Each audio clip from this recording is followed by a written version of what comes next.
नमस्कार. साध्या पद्धतीने का होईना, पण मिहिरने कोमलशी घरातल्या घरात लग्न केलेलं असतं आणि ते लग्न त्यानंतर त्या दोघांनी कोर्टामार्फत रजिस्टरही केलेलं असतं. आता हा सगळा प्रकार मिहिकाला ज्या दिवशी कळतो त्या दिवशी तिने थेट आता मुक्ताला दोष दिलेला असतो. मुक्ताला मिहिका म्हणत असते, ताई, तुला तर माझ्याबद्दल सगळं काही माहित आहे, तरी सुद्धा मिहिरच्या लग्नासाठी तू कशी काय परमिशन दिलीस? त्यावर मुक्ता म्हणत असते, मिहिका, नेमकं कशाबद्दल बोलायचंय तुला?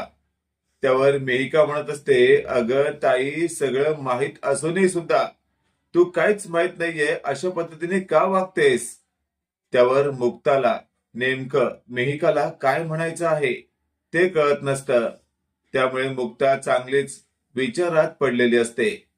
मिहिका लगेचच मुक्ताकडे पाहते आणि बोलू लागते, अगं ताई, बस झाली तुझी नाटकं आता. का वागलीस तू माझ्याशी असं? सांग ना. सगळं काही तुला मी सांगितलं होतं ना? त्यावर मात्र मुक्ता म्हणत असते, मिहिका, काय सांगितलं होतंस तू मला? मला काय नीट सांगशील का?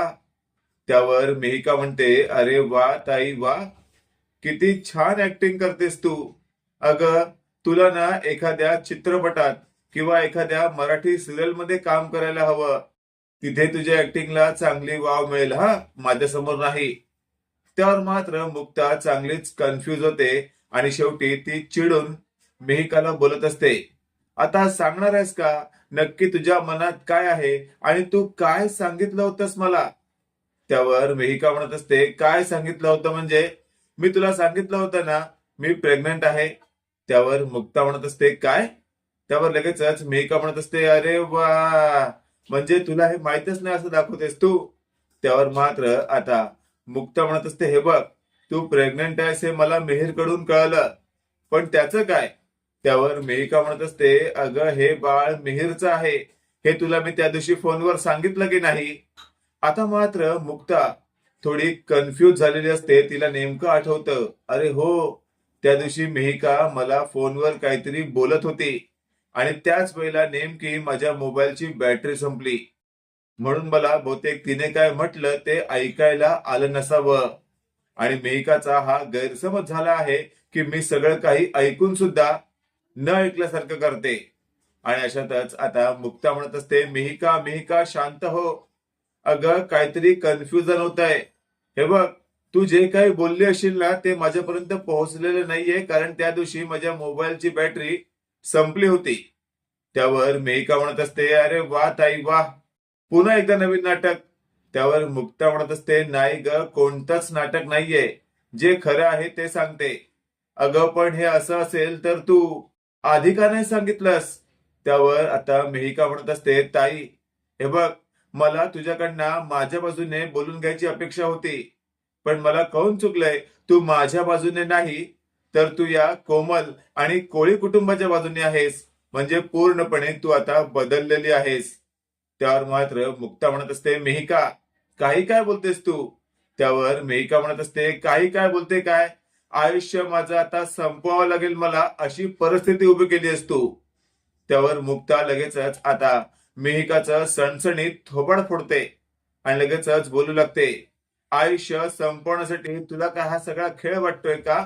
अगं, दोन जीवाची आहेस ना तू, मग तरीही असा विचार तुझ्या मनात कसा येऊ शकतो?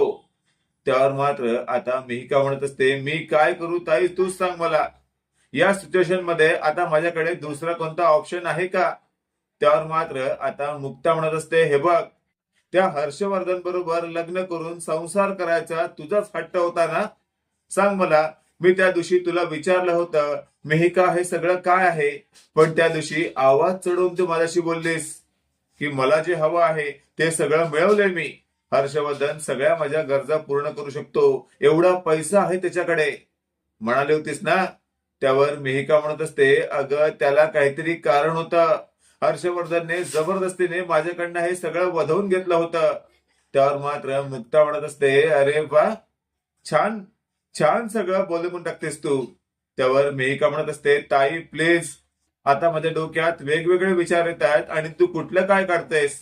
त्यावर मुक्ताने मिहिकाला जवळ घेतलेलं असतं आणि मुक्ता म्हणत असते, हे बघ मिहिका, एक गोष्ट लक्षात ठेव, आयुष्य एवढं सहजासहजी मिळत नसतं, त्यामुळे त्याला सोन्यासारखं जपावं लागतं. मला तुला आता एकच विनंती आहे की तू स्वतःचा विचार कर आणि बाळाचाही.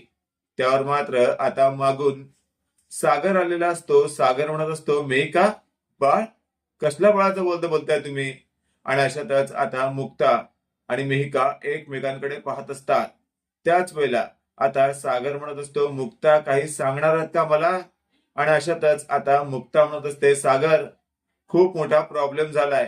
हे वाक्य ऐकल्यावर सागर म्हणतो, प्रॉब्लेम? अशातच आता मुक्ता म्हणत असते, हो अहो, मिहिका प्रेग्नेंट आहे, पण तिच्या पोटातील बाळ हे मिहिरचं आहे. हे वाक्य ऐकल्यावर मात्र सागरला एकच धक्का बसतो. सागर म्हणत असतो, काय? आणि अशातच आता मुक्ता म्हणत असते, हो. त्यावर लगेचच आता सागर म्हणत असतो, मुक्ता, हे कसं शक्य आहे? हे असेल तर बहुतेक हर्षवर्धनचं असेल ना? आणि अशातच मेहिका म्हणत असते, नाही, हे मिहिरचंच आहे. आणि अशातच आपण पाहतोय आता तिथे मिहिर सुद्धा आलेला असतो आणि मिहिरला आलेलं पाहून लगेचच मेहिका पुढे धावत जाते आणि म्हणत असते, मिहिर, तुला काहीच कसं वाटत नाही? तुला एकदाही हिच्याशी लग्न करताना माझा विचार मनात नाही आला का? माझं प्रेम होतं ना तुझ्यावर आणि तुझंही तितकंच प्रेम आहे ना माझ्यावर? त्यावर मिहिर म्हणत असतो, हे बघ मेहिका, तू तुझ्या आयुष्यामध्ये खुश आहेस आणि आता तू प्रेग्नेंट सुद्धा आहेस. याचा अर्थ काय समजायचा मी? तू खरंच माझ्यापासून बरीच लांब गेली आहेस. त्यामुळे मला आता माझा स्वतंत्र हा विचार करावा लागला आणि योग्य तो निर्णय घ्यावा लागला. त्यावर लगेचच आता मिहिका म्हणत असते, अरे मिहिर, तुला वाटूच कसं शक्य की मी तुझ्यापेक्षा लांब जाईन? अरे, माझ्या पोटातील बाळ हे तुझं आहे. मिहिरही चांगला चक्रावतो आणि म्हणत असतो, काय? आणि अशातच आता मिहिका म्हणत असते, हो. त्यावर मिहिर म्हणत असतो, मिहिका, उगाच काही बोलू नकोस. आणि अशातच आपण पाहतोय आता सागर म्हणत असतो, एक एक एक मिनिट, कशावरून मिहिका तू हे म्हणू शकतेस? त्यावर मिहिका म्हणत असते, सागर जिजू, हे कशावरून म्हणायची काय गरज आहे? माझं मला माहिती आहे ना?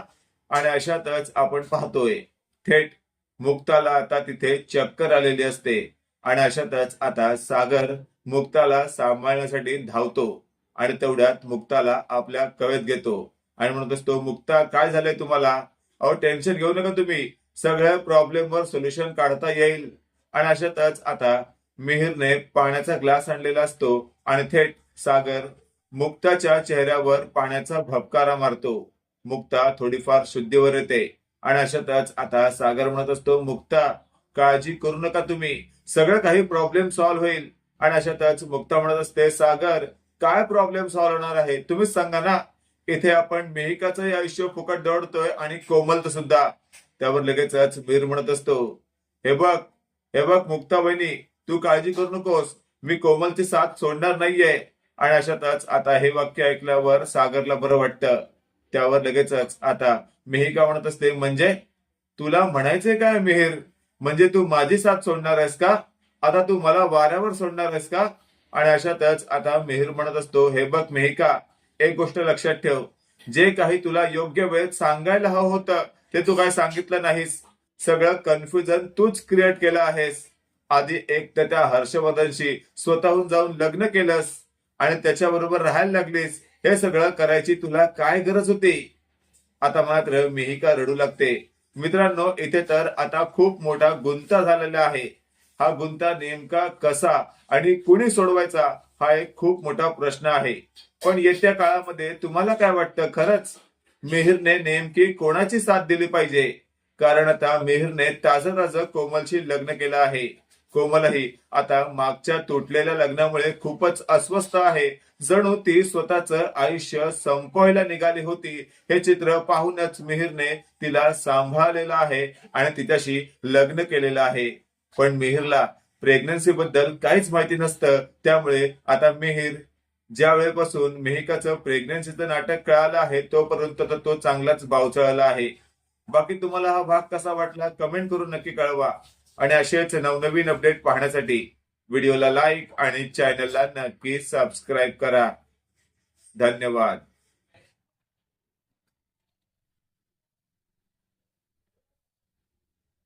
तिला चॅट होईल, लाईट बंद केली. हम्म. केलं? हॅपी